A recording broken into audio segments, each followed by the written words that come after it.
Hoje nós vamos falar sobre pelagianismo, semi-pelagianismo e arminianismo, origens, crenças e diferenças.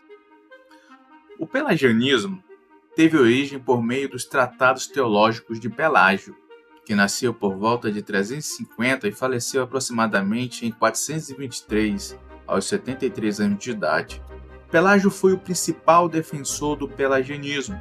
As principais doutrinas pelagianas relacionadas ao homem e ao pecado pode ser resumida em 3 pontos. Primeiro, para Pelágio, o homem não herda o pecado de Adão. Todos os seres humanos nascem inerentemente bons, o que significa que não há pecado original ou depravação total. Segundo ele, todas as pessoas são criadas por Deus em condições semelhantes às de Adão, com a capacidade de viver sem pecar, através do livre-arbítrio e com a ajuda da graça, que facilita a prática da bondade e da justiça. Entretanto, a graça não é considerada essencial. Pelágio acreditava que todos os seres humanos foram criados por Deus em uma condição semelhante à de Adão.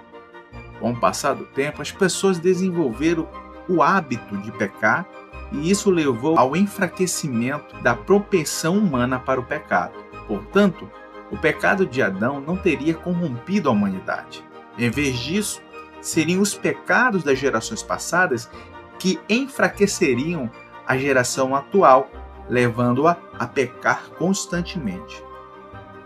Terceiro ponto, para Pelágio, a graça e a salvação são méritos humanos.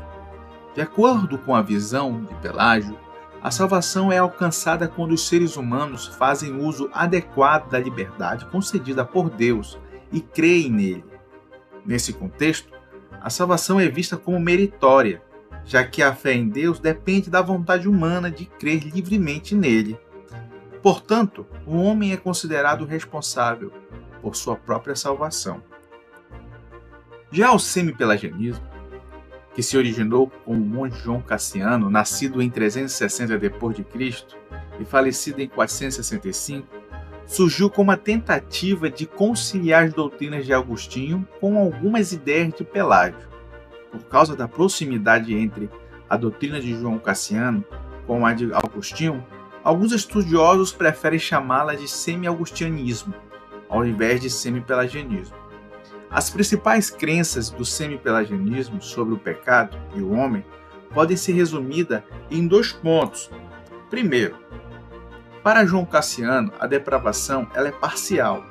Ao contrário do pelagianismo, o semi-pelagianismo reconhece que a humanidade herda o pecado de Adão, o pecado original. No entanto, esse pecado não teria corrompido ou destruído completamente a vontade humana. O homem ainda teria a capacidade de buscar a salvação por meio do seu livre-arbítrio, embora necessitasse da graça preveniente de Deus para tal busca. Outro ponto é a graça secundária. O semi-pelagianismo ensina que, embora o homem possa iniciar o processo de sua salvação, ele ainda depende da graça divina para completá-lo. Nesse entendimento, a graça segue a vontade humana, não a precede. O homem inicia sua busca por Deus por meio de seu livre-arbítrio, dando o primeiro passo em direção a Ele. Deus, ao ver esse primeiro passo, responde com a graça. Portanto, a graça é vista como necessária para a continuidade do processo de salvação. O semi-pelagianismo, assim como o pelagianismo, foi considerado uma doutrina herética e condenado no Concílio de Orange em 529 d.C. Nesse concílio, foram produzidos 25 canones que reafirmaram a posição ortodoxa da incapacidade humana e da necessidade da graça antecedente em qualquer ação humana em direção a Deus. Agora vamos falar sobre o arminianismo. O arminianismo ele teve origem com o pastor, professor e teólogo holandês Jacob Arminio, nascido em 1560 em Ootwaarder. Arminio estudou teologia em Lender, tendo o calvinista Teodoro de Bessa como professor. Ao contrário de Pelágio e João Cassiano, Arminio acreditava na depravação total e na completa dependência humana da graça de Deus. As principais crenças de Arminio sobre o pecado e o homem podem ser resumidos em 3 pontos. O primeiro ponto é a depravação total. Ao contrário de Pelágio e Cassiano, Armínio ensinava a doutrina da depravação total. Ele acreditava que o pecado havia deixado o homem espiritualmente morto, tornando assim a graça divina essencial para qualquer ação humana em direção a Deus.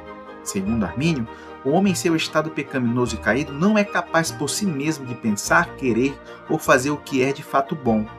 Portanto, Armínio concorda com a ortodoxia protestante de que todos os homens nascem como filhos da ira e ensina que todos os homens nascem depravados e carentes da glória de Deus. Um outro ponto interessante é que Armínio defendia a graça como algo necessário. Todo o processo de salvação, do início ao fim, depende da graça de Deus. Como todos os homens pecaram em Adão e, consequentemente, nascem em um estado de depravação total e morte espiritual, a graça preveniente de Deus é necessária para qualquer ação humana em direção a Deus. A salvação é vista como resultado da graça divina, não dos méritos humanos. Até mesmo a fé e o arrependimento dependem da graça divina. Para Armínio, o homem precisa ser regenerado e renovado em seu intelecto, afeições e vontades por Deus em Cristo, através do Espírito Santo, para que seja capaz de compreender, desejar e fazer o que é verdadeiramente bom. Mesmo depois dessa regeneração, um homem continua a depender da graça de Deus. O arminianismo apresenta uma visão substancialmente diferente das visões pelagiana e semipelagiana. Portanto, não é apropriado igualar ou equiparar essas visões. Pessoas podem discordar do arminianismo ou de qualquer outra posição teológica desde que compreendam adequadamente o que o arminianismo realmente ensina. Esse foi um resumo de um breve estudo sobre o pelagianismo, o semipelagianismo e o arminianismo, suas origens, crenças e diferenças.